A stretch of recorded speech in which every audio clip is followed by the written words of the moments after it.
Hello student, good morning and welcome to my channel pro education. तो आज है 4 सितंबर और मैं लेकर आई हूँ आज के करंट अफेयर का मोस्ट इम्पोर्टेंट क्वेश्चन, जो बहुत ही सेलेक्टिव क्वेश्चन है और आने वाले सारे एग्जाम्स के लिए मोस्ट इम्पोर्टेंट है।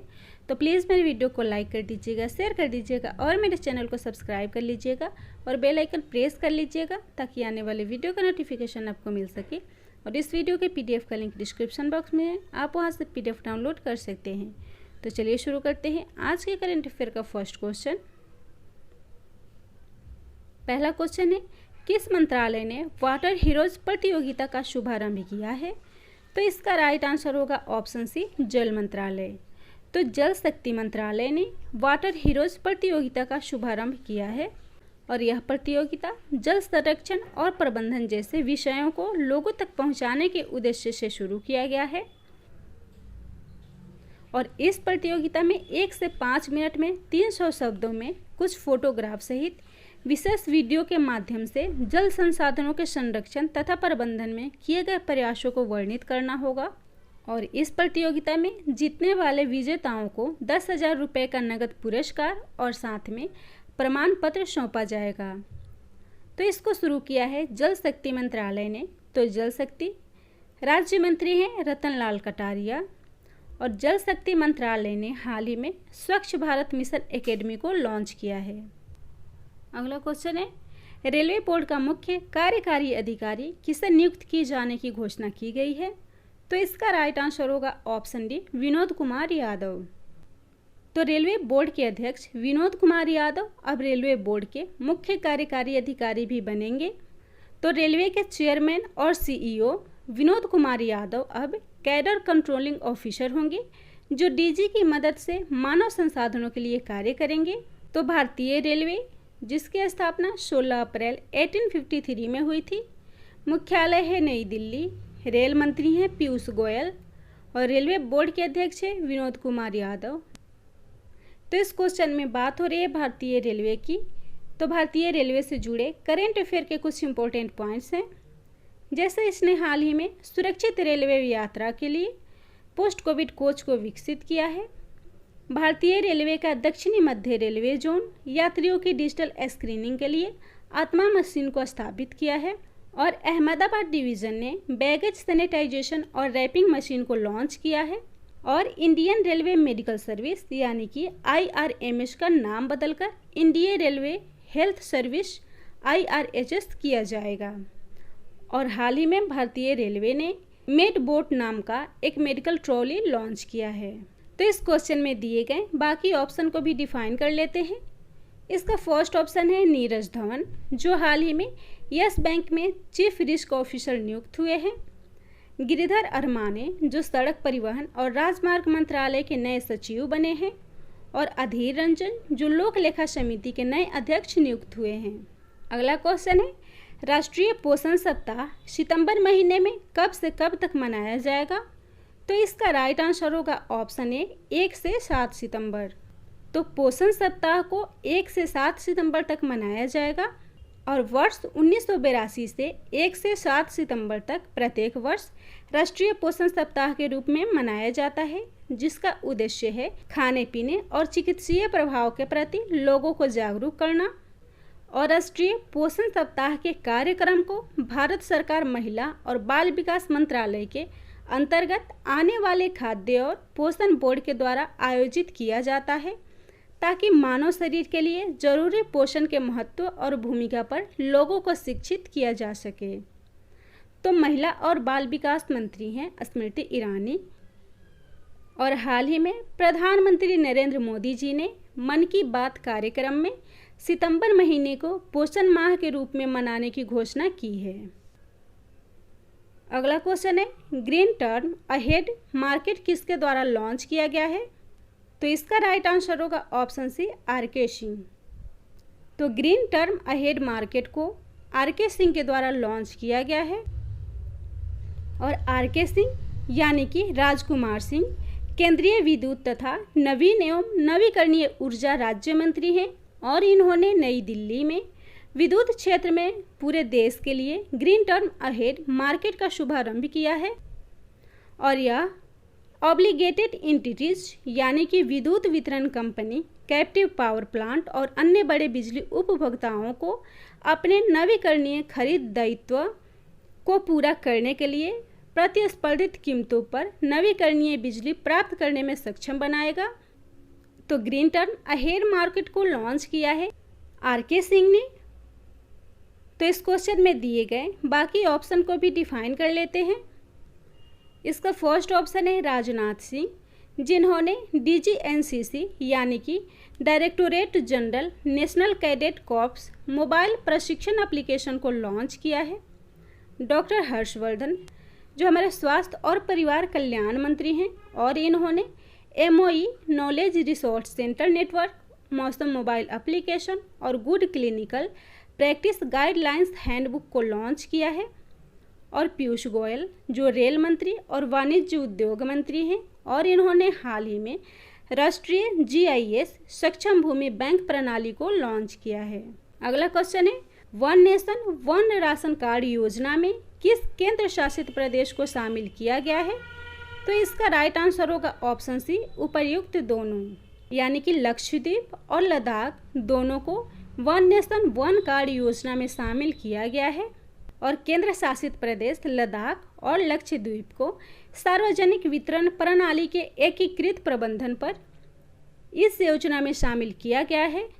और इनके शामिल होने के बाद कुल 26 राज्य और केंद्र शासित प्रदेश इस योजना से जुड़ चुके हैं, और शेष राज्यों को मार्च 2021 तक इस योजना में शामिल किया जाएगा। तो वन नेशन वन कार्ड योजना, इस योजना के तहत किसी भी राज्य का राशन कार्ड दूसरे राज्यों में उपयोग में लाया जा सकता है, जिसमें 5 किलो चावल प्रति 3 रुपये किलो की दर से और गेहूं 2 रुपये किलो की दर से मिलेगा। तो लक्षद्वीप, जिसकी राजधानी है करावती और गवर्नर है राधाकृष्ण माथुर, और लद्दाख, जिसकी राजधानी है लेह और कारगिल, प्रशासक है दिनेश्वर शर्मा, और हाईकोर्ट है जम्मू और कश्मीर। और हाल ही में मोदी योजना को लद्दाख में शुरू किया गया है। अगला क्वेश्चन है, ग्लोबल इनोवेशन इंडेक्स 2020 में भारत कितने स्थान पर है? तो इसका राइट आंसर होगा ऑप्शन ए, 48वें।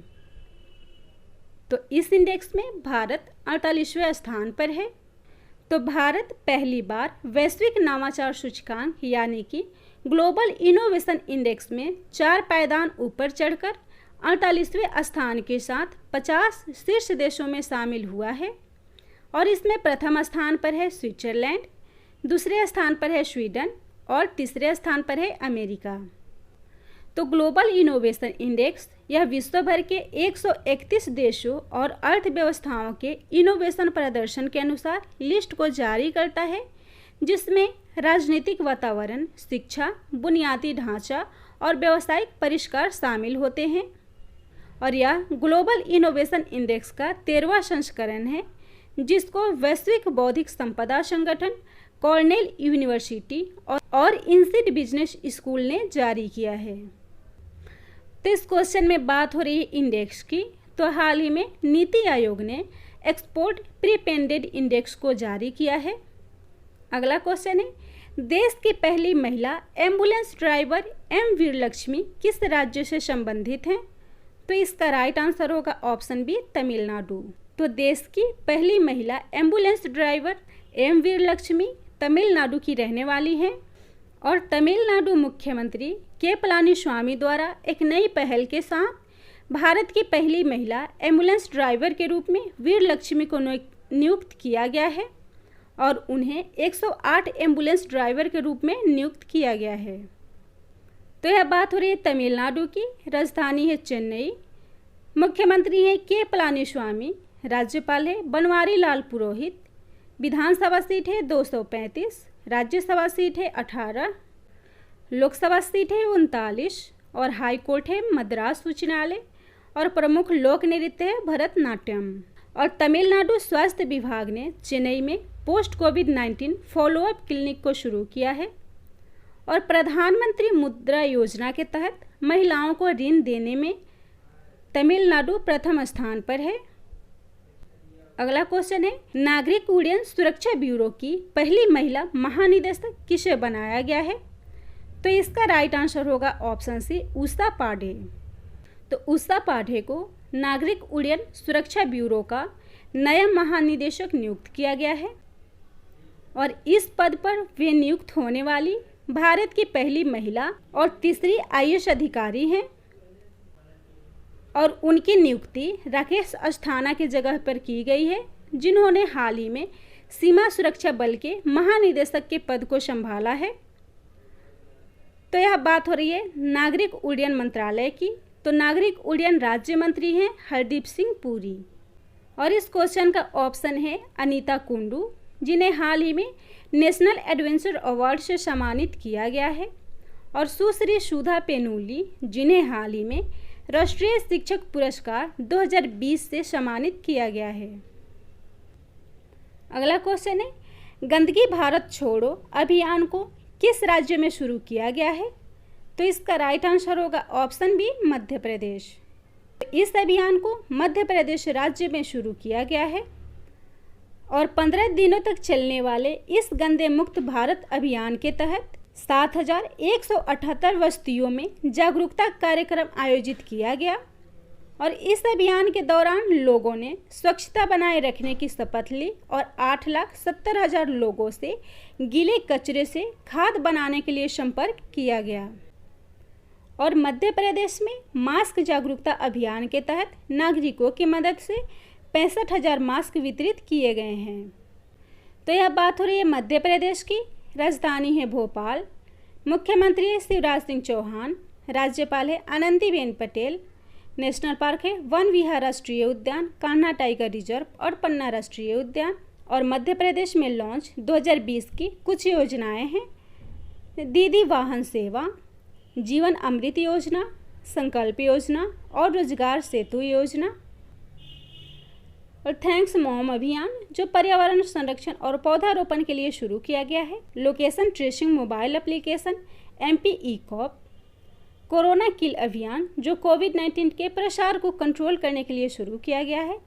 आसपास हेल्पलाइन, जो MP पुलिस ने शुरू किया है। इंतजार आपका अभियान, जो मध्य प्रदेश के पर्यटन मंत्रालय द्वारा शुरू किया गया है। और PM स्वनिधि योजना को लागू करने में मध्य प्रदेश प्रथम स्थान पर है। अगला क्वेश्चन है, किस राज्य में बिजली चोरी विरोधी पुलिस स्टेशन स्थापित किया जाएगा? तो इसका राइट आंसर होगा ऑप्शन ए, उत्तर प्रदेश। तो उत्तर प्रदेश में बिजली चोरी के लगातार बढ़ते मामलों के कारण इसे दूर करने के लिए राज्य के प्रत्येक जिले में विशेष बिजली चोरी विरोधी पुलिस स्टेशन को स्थापित किया जाएगा। तो यहाँ बात हो रही है उत्तर प्रदेश की, जिसकी राजधानी है लखनऊ।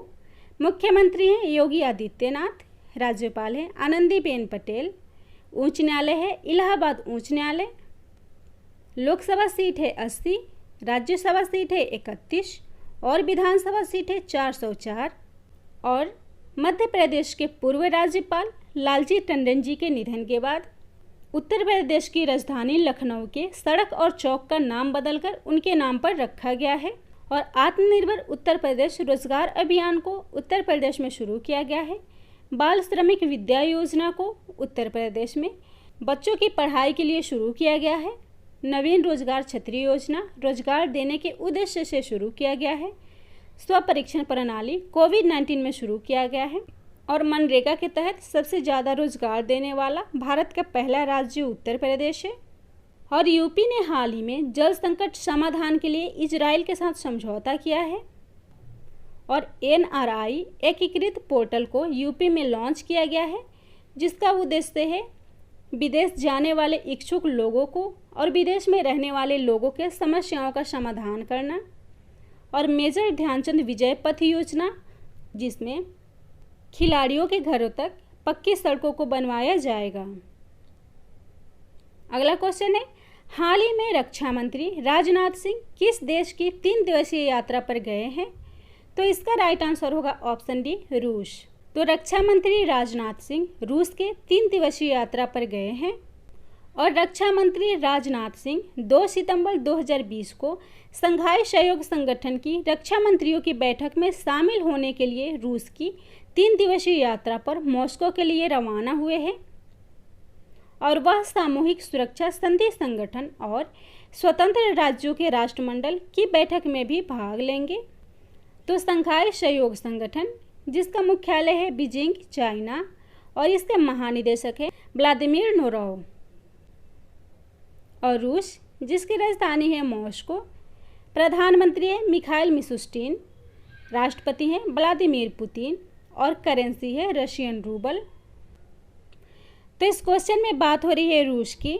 तो रूस से जुड़े करंट अफेयर के कुछ इंपॉर्टेंट पॉइंट्स हैं, जैसे हाल ही में रूस में आयोजित होने वाले सैन्य अभ्यास कौकास 2020 से भारत ने हटने का फैसला लिया है। और फीडे शतरंज ओलंपियाड में भारत और रूस संयुक्त रूप से विजेता घोषित हुआ है।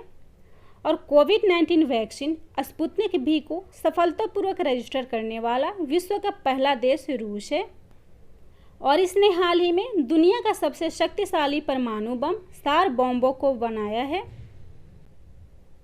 अगला क्वेश्चन है, पिचिंग इट स्ट्रेट पुस्तक को किसने लिखा है?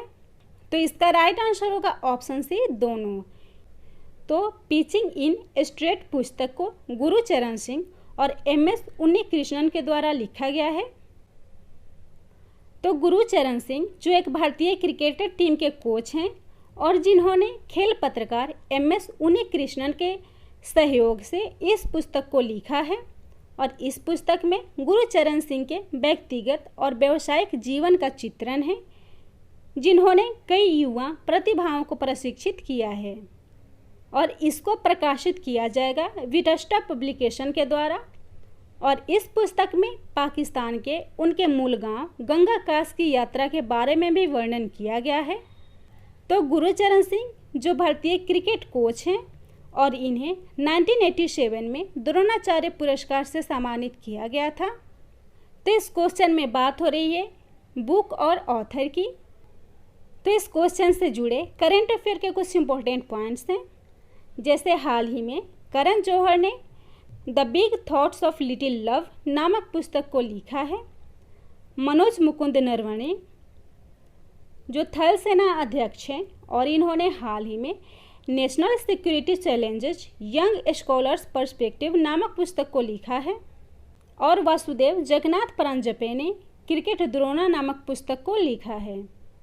तो अगर मेरा वीडियो आप लोग को अच्छा लगता हो तो प्लीज़ मेरे चैनल को लाइक कर दीजिएगा, शेयर कर दीजिएगा और मेरे चैनल को सब्सक्राइब कर लीजिएगा और बेल आइकन प्रेस कर लीजिएगा ताकि आने वाले वीडियो का नोटिफिकेशन आपको मिल सके।